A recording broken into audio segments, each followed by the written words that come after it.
अब्दुल हामिद नागपुर के रहने वाले हैं, लेकिन पिछले 28 साल से वो मुंबई में टैक्सी चला रहे हैं। मौजूदा चुनाव के बारे में वो कहते हैं कि चुनाव खिचड़ी हो चुका है। कौन किसके साथ है, ये तय करना काफी मुश्किल हो गया है। नमस्कार, मैं हूँ रूबी। उद्धव ठाकरे की मुसलमानों तक पहुंचने की कोशिश के बारे में वह कहते हैं, उद्धव की शिवसेना कांग्रेस के साथ है, इसलिए वह बीजेपी जैसे हिंदुत्व पेश नहीं कर सकती है। मुस्लिम बीजेपी के खिलाफ वोट करते हैं, इसलिए कांग्रेस के साथ गठबंधन में रहने से शिवसेना को फायदा मिल जाता है और मुसलमानों को वोट मिलने की संभावना बढ़ जाती है। महाराष्ट्र में 20 नवंबर को मतदान है। पिछले विधानसभा चुनाव में भारतीय जनता पार्टी और उद्धव ठाकरे की शिवसेना साथ थी। मुंबई का नरीमन पॉइंट, यहीं पर शिवसेना उद्धव बाला साहब ठाकरे का महाराष्ट्र राज्य संपर्क कार्यालय शिवालय है। यहाँ महाराष्ट्र के पूर्व मंत्री और एनसीपी शरद पवार के नेता जितेंद्र आव्हाड पत्रकारों से बातचीत कर रहे थे। तभी गले में शिवसेना यानी कि यूबीटी का पट्टा डाले और सिर पर टोपी लगाए कुछ मुस्लिम कार्यकर्ता जितेंद्र आव्हाड के साथ तस्वीर खिंचाने लगे। मेरे बगल में खड़े एक स्थानीय पत्रकार ने कहा, अब ये शिवसेना बाल ठाकरे वाली शिवसेना नहीं रही। अब ये भी जान लेते हैं कि क्या बदल रही है उद्धव ठाकरे की राजनीति। लोकसभा चुनाव के दौरान मई में उद्धव ठाकरे मुंबई के चेंबूर के पास चीता कैंप नाम की बस्ती में पहुंचे थे। इस इलाके में मुसलमानों की अच्छी खासी आबादी रहती है और उद्धव ने यहां मराठी की जगह हिंदी में भाषण दिया था। सामने मुसलमान मतदाताओं की भीड़ और उद्धव कहते हैं, मैं तो शायद पहली बार आपके सामने आया हूँ, क्योंकि हमारे बीच एक दीवार थी। हम एक दूसरे से लड़ाई करते थे। एक सवाल मैं आपसे पूछता हूँ, क्या मैंने हिंदुत्व छोड़ा है? क्या मेरा हिंदुत्व आपको मंजूर है? मेरे हिंदुत्व और भाजपा के हिंदुत्व में फर्क है या नहीं है? मैं भी जय श्री राम कहता हूँ, लेकिन मेरा हिंदुत्व हृदय में राम और हर एक हाथ को काम देने वाला हिंदुत्व है। हमारा हिंदुत्व घर का चूल्हा जलाने वाला हिंदुत्व है, घर जलाने वाला नहीं। लोकसभा चुनाव के दौरान उद्धव ठाकरे ने शिवसेना भवन में मुस्लिम मतदाताओं के साथ मुलाकात कर ये बताने की कोशिश की थी कि वो संविधान बचाना चाहते हैं। इसी साल फरवरी में रायगढ़ जिले में मुस्लिम समुदाय ने उद्धव ठाकरे को मराठी में लिखी कुरान उपहार में दी थी। तब उन्होंने कहा था कि मुझे मराठी में कुरान दी गई है, यही हमारा हिंदुत्व है, इसलिए किसी को भी हमारे हिंदुत्व पर संदेह नहीं करना चाहिए। उद्धव ठाकरे की मुसलमान वोटरों तक पहुंचने की ये कोशिशें उनके पिता बाल ठाकरे की राजनीति से बिल्कुल अलग है। अब बाल ठाकरे की राजनीति के बारे में जान लेते हैं। सन 1987 में मुंबई के विले पार्ले में पार्ले के उपचुनाव में बाल ठाकरे ने एक जनसभा में कहा था कि हमें ये चुनाव हिंदुओं की रक्षा के लिए लड़ रहे हैं। हमें मुस्लिम वोट की परवाह नहीं है। यह देश हिंदुओं का है और उनका ही रहेगा। इस चुनाव में शिवसेना उम्मीदवार रमेश प्रभु की जीत हुई थी, लेकिन 1989 में वे बॉम्बे के हाई कोर्ट के बाल ठाकरे और रमेश प्रभु दोनों को ही भड़काऊ भाषण के मामले में दोषी पाया गया और नतीजे को रद्द कर दिया गया। रमेश प्रभु ने हाई कोर्ट के इस फैसले को सुप्रीम कोर्ट में चुनौती दी, लेकिन दिसंबर 1995 में सुप्रीम कोर्ट ने बॉम्बे हाई कोर्ट के फैसले को बरकरार रखा। सुप्रीम कोर्ट के जस्टिस जगदीश शरण वर्मा ने मामले पर सजा के तौर पर 1995 से 2001 तक बाल ठाकरे के वोट डालने पर भी प्रतिबंध लगा दिया था। एक दौर ऐसा भी था जब बाल ठाकरे ने मुसलमानों के मताधिकार को वापस लेने की बात कही थी। बाल ठाकरे की इस मांग को शिवसेना ने साल 2015 में भी दोहराया था। तब सामने में शिवसेना के नेता संजय राउत ने लिखा था कि जब तक मुसलमानों को वोट बैंक के रूप में इस्तेमाल किया जाता रहेगा, उनका कोई भविष्य नहीं है।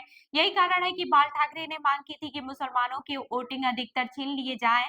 जिस दिन मुसलमान के वोटिंग अधिकार छीन लिए जाएंगे, उस दिन धर्मनिरपेक्ष होने का दावा करने वाले लोगों का मुखौटा उजागर हो जाएगा। उद्धव ठाकरे का भी ये मुसलमान प्रेम बहुत पुराना नहीं है। अप्रैल 2023 में एक प्रेस कॉन्फ्रेंस में उद्धव ठाकरे ने कहा था कि जिस दिन बाबरी मस्जिद गिरी थी, मैं बाबा साहेब के पास गया था। उन्होंने बताया था कि बाबरी मस्जिद गिर चुकी है। इसके बाद से संजय राउत को फोन आया। बाबा साहब ने उनसे कहा था कि अगर बाबरी मस्जिद शिवसेना सैनिकों ने गिरा दी है तो उन्हें गर्व है। हालांकि दूसरी तरफ अब उद्धव ठाकरे राज्य भर के मुस्लिम वोटरों के साथ आने की अपील करते नजर आ रहे हैं। उनकी बैठकों और दौरों से मुस्लिम समुदाय के मतदाताओं की भी अच्छी खासी मौजूदगी रहती है। दोनों सेनाओं के लिए कितना अहम है ये चुनाव, ये भी जान लेते हैं। मुंबई की शिवसेना के इर्द-गिर्द चुनाव में चर्चा करने वाले लोगों के बीच एक बड़ा सवाल होता है कि असली शिवसेना कौन है? जून 2022 में एकनाथ शिंदे के नेतृत्व में शिवसेना के कुल विधायकों में से एक बड़े हिस्से ने बगावती तेवर दिखाया और मुख्यमंत्री उद्धव ठाकरे के खिलाफ मोर्चा खोल दिया। इन विधायकों का कहना था कि महाकवि अघाड़ी गठबंधन शिवसेना की असल विचारधारा के खिलाफ है। इसके बाद से शिंदे के मुख्यमंत्री बनते ही असली शिवसेना की लड़ाई शुरू हो गई, जो आज भी वरिष्ठ पत्रकार सुधीर सूर्यवंशी बीबीसी से बातचीत में कहते हैं। अभी महाराष्ट्र के कई लोगों में इस तरह के संदेश हैं कि शिंदे के पास चुराई हुई शिवसेना है। शिवसेना किसकी है, वो इस विधानसभा चुनाव से तय होगा। अभी सुप्रीम कोर्ट में असली शिवसेना का मामला पेंडिंग है, लेकिन जो इस चुनाव में बेहतर प्रदर्शन करेगा, जनता की अदालत में उसी को असली शिवसेना की मुहर लग जाएगी। फरवरी 2023 में चुनाव आयोग ने शिंदे गुट को शिवसेना नाम और तीर धनुष आवंटित किया है, जबकि उद्धव ठाकरे का तर्क था कि दल बदल के चलते शिंदे के विधायकों को अयोग्य घोषित कर देना चाहिए। फिलहाल असली शिवसेना का मामला कोर्ट में लंबित है। शिवसेना के 2 गुट में बंटने के बाद से यह पहला विधानसभा चुनाव है। इससे पहले लोकसभा चुनाव में दोनों पार्टियां आमने-सामने थी। तब शिंदे की शिवसेना 15 सीटों पर लड़कर 7 सीट जीती और उद्धव की शिवसेना यानी कि यूबीटी 21 सीटों पर चुनाव लड़कर 9 सीटें जीती थी। दोनों पार्टी 13 सीटों पर एक दूसरे के सामने थी, जिसमें 7 सीटें शिवसेना यूबीटी और 6 सीटें शिंदे की शिवसेना ने जीती थी। राज्य की 45 से ज्यादा सीटों पर उद्धव और शिंदे की पार्टी आमने-सामने है, जिसमें मुंबई महानगर में 11 में से 12 सीटों पर दोनों पार्टी के उम्मीदवार एक दूसरे के खिलाफ चुनाव लड़ रहे हैं। इसके अलावा मराठवाड़ा और कोकण में 8, विदर्भ में 6, उत्तर महाराष्ट्र में 4 और पश्चिम महाराष्ट्र में भी 4 सीटों पर दोनों के उम्मीदवारों के बीच सीधी टक्कर देखने को मिलेगी।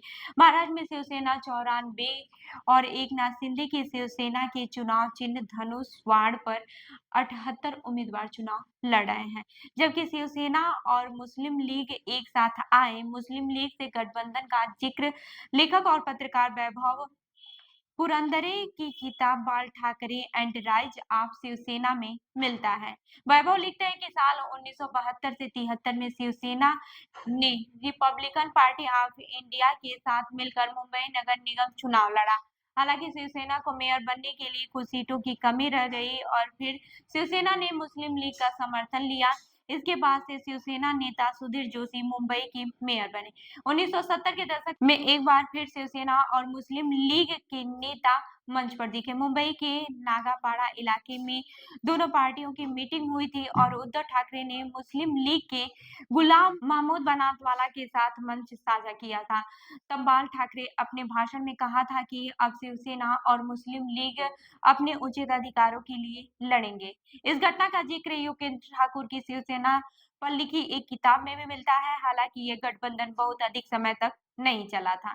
तो ऐसे ही अन्य खबरों के लिए जुड़े रहिए हमारे साथ, देखते रहिए जन दर्पण न्यूज। धन्यवाद।